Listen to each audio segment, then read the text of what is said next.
भगवान श्री कृष्ण ने गरुड़ पुराण में गरुड़ जी को बताया था कि किसी भी इंसान को मृत व्यक्ति की ये 3 चीजें कभी अपने पास नहीं रखनी चाहिए, और मृत व्यक्ति की ऐसी चीजों के बारे में भी बताया था जिन्हें जीवित व्यक्ति को कभी इस्तेमाल नहीं करना चाहिए। लेकिन कौन सी है वो 3 चीज, चलिए जानते हैं इस वीडियो में। लेकिन दोस्तों, वीडियो स्टार्ट करने से पहले कमेंट में जय श्री कृष्ण जरूर लिखें और वीडियो को शेयर करना न भूलें और वीडियो को अंत तक जरूर देखें। दोस्तों, भगवान श्री कृष्ण कहते हैं कि प्रकृति का यह नियम है कि जिसका भी जन्म हुआ है उसकी मृत्यु निश्चित है। मृत्यु ऐसा सत्य है जिसे कोई भी नकार नहीं सकता है।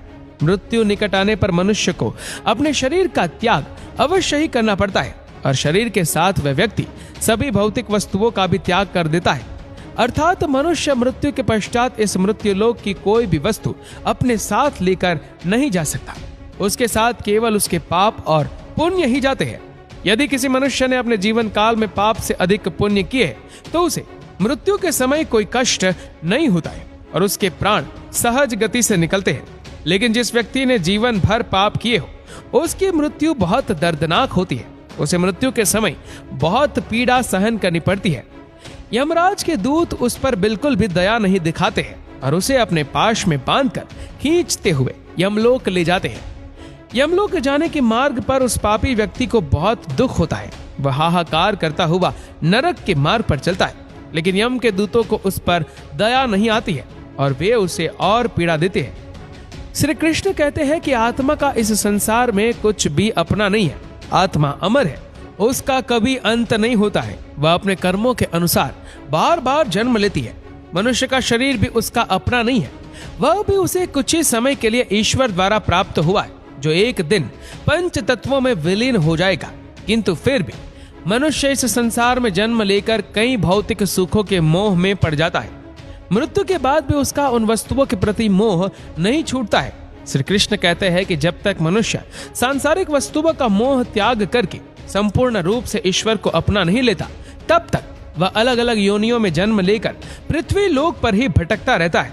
कभी कभी ये मोह इतना अधिक होता है कि वह मृत्यु के बाद भी इसी पृथ्वी लोक पर भ्रमण करता है, अर्थात वह प्रेत योनि धारण करता है। श्री कृष्ण कहते हैं कि यदि किसी मनुष्य की अकाल मृत्यु हो जाती है तो वह भी प्रेत योनि में चला जाता है, और प्रेत योनि में वह अपने ही परिवार के लोगों को दुख देने लगता है। कई बार हम अपने मृत परिजनों की वस्तुओं को उनकी याद में अपने पास रख लेते हैं या उनकी वस्तुओं का उपयोग भी करने लगते हैं।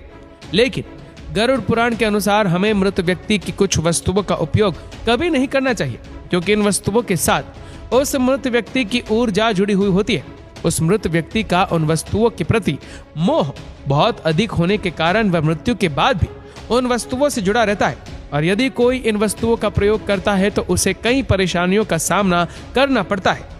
वह मृत आत्मा उसे कई प्रकार से कष्ट देने लगती है। इसीलिए किसी भी मनुष्य को मरे हुए व्यक्ति की चीजों का इस्तेमाल कभी नहीं करना चाहिए।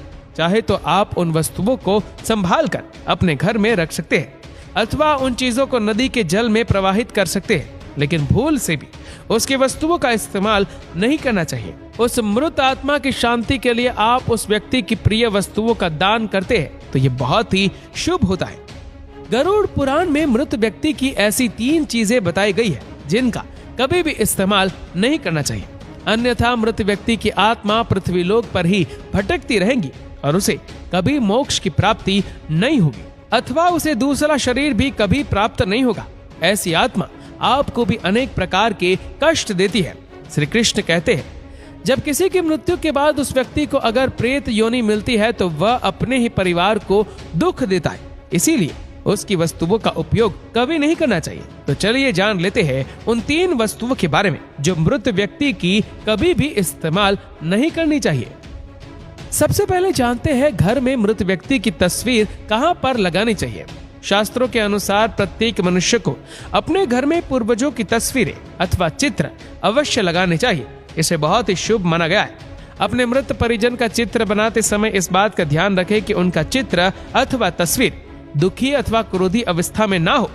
आपके पूर्वज चित्र में प्रसन्न दिखाई देने चाहिए। जब भी हम उनके चित्र के दर्शन करें तो हमारे मन में उनके प्रति श्रद्धा तथा प्रेम का भाव प्रकट हो। यदि पूर्वजों का चित्र क्रोधी अवस्था में हो तो ये मन में भय की स्थिति निर्माण करता है। छोटे बालक उनसे प्रेम करने के बजाय द्वेष करने लगेंगे। इसीलिए पूर्वजों का चित्र अथवा तस्वीर बनाते समय इस बात का खास ध्यान रखें। ध्यान रहे आपके पूर्वज अब इस संसार में नहीं है, वे ना ही भगवान है और ना ही मनुष्य है। आपको उनका सम्मान करना चाहिए, किंतु उनके सामने अपना दुख और क्रोध जैसी भावनाओं को प्रकट न करें, अन्यथा आपके पितृदेव दुखी हो जाएंगे। पितृपक्ष के दिनों के अलावा अन्य दिनों में उनका आवाहन अथवा उनकी पूजा नहीं करनी चाहिए। पितृपक्ष के दिनों के अलावा अन्य दिनों में जो आत्माएं घर में प्रवेश करती है वे प्रेतात्माएं होती हैं। इससे घर में भयंकर दुख का वातावरण निर्माण होता है। वास्तुशास्त्र के अनुसार पितरों की अथवा पूर्वजों की तस्वीरों को भूल से भी पूजा घर में नहीं रखना चाहिए। इससे भगवान का अपमान होता है। इससे आपके सभी पितृगण अत्यंत दुखी और क्रोधित हो जाते हैं।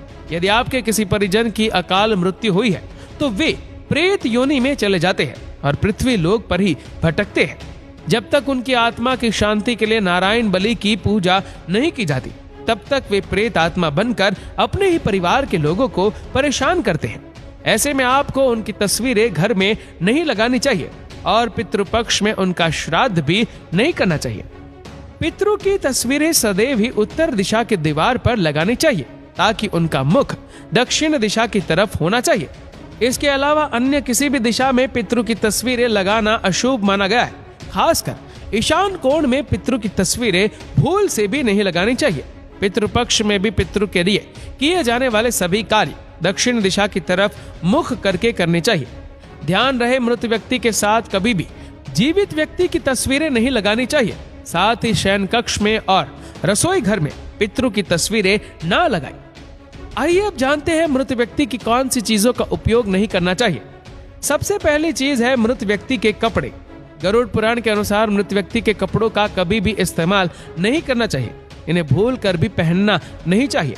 ऐसा करने से मृत व्यक्ति की आत्मा उस व्यक्ति से जुड़ जाती है जो इनका इस्तेमाल करता है। मृत व्यक्ति की यादें उस व्यक्ति को सताने लग जाती है जो उनके कपड़ों का इस्तेमाल करता है, जिस कारण वो व्यक्ति मानसिक और शारीरिक रूप से कमजोर हो जाता है। उस व्यक्ति को अपने मृत परिजन की ऊर्जा का एहसास भी होने लगता है। इसलिए मृत व्यक्ति के कपड़े कभी भी नहीं पहनने चाहिए। मृत व्यक्ति के कपड़े हमेशा दान कर देने चाहिए, जिससे उसकी आत्मा को शांति प्राप्त हो जाती है। दूसरी चीज है मृत व्यक्ति के गहने। गरुड़ पुराण में कहा गया है कि मृत व्यक्ति के गहने भी उसके कपड़ों की तरह ही उसकी ऊर्जा के स्रोत होते हैं। मृत व्यक्ति का अपने गहनों से लगाव कपड़ों से भी कई गुना ज्यादा होता है, क्योंकि प्रत्येक व्यक्ति गहने खुद को सुंदर प्रतीत करने के लिए पहनता है। लेकिन जब व्यक्ति की मृत्यु हो जाती है और उसके गहने कोई दूसरा व्यक्ति पहन लेता है, तब मृत व्यक्ति की आत्मा असहज महसूस करने लगती है। वह आत्मा उस व्यक्ति को परेशान करने लग जाती है। आत्मा मोक्ष की राह पर न जाकर इसी मृत्यु लोक में अपने ही परिजनों को ही परेशान करने लग जाती है। इसलिए मृत व्यक्ति के गहनों का कभी भी इस्तेमाल नहीं करना चाहिए। व्यक्ति की मृत्यु के बाद उसके गहनों को गलाकर अन्य आभूषण करवा लेने चाहिए, अन्यथा उन्हें मंदिर में दान कर देना चाहिए। तीसरी चीज है मृत व्यक्ति की घड़ी। कपड़ों और गहनों की तरह घड़ी भी एक मृत व्यक्ति की प्रमुख ऊर्जा स्रोत होती है। गरुड़ पुराण में घड़ी के बारे में नहीं कहा गया है, लेकिन अनेकों ज्योतिष शास्त्र ये बताते हैं कि मृत व्यक्ति की घड़ी भी उससे जुड़ाव का कार्य करती है, क्योंकि घड़ी उस व्यक्ति से जीवन भर जुड़ी रहती है और उसके समय का निर्धारण करती है। इसलिए उस व्यक्ति की मृत्यु के पश्चात उसके समय का भी अंत हो जाता है, जिस कारण उस व्यक्ति की घड़ी का कभी भी इस्तेमाल नहीं करना चाहिए। ऐसी मृत व्यक्ति की घड़ी को हमेशा दान ही करना उत्तम माना जाता है। तो दोस्तों, उम्मीद है आपको ये जानकारी अच्छी लगी होगी। कमेंट में जय पितृदेव और जय श्री कृष्ण अवश्य लिखें।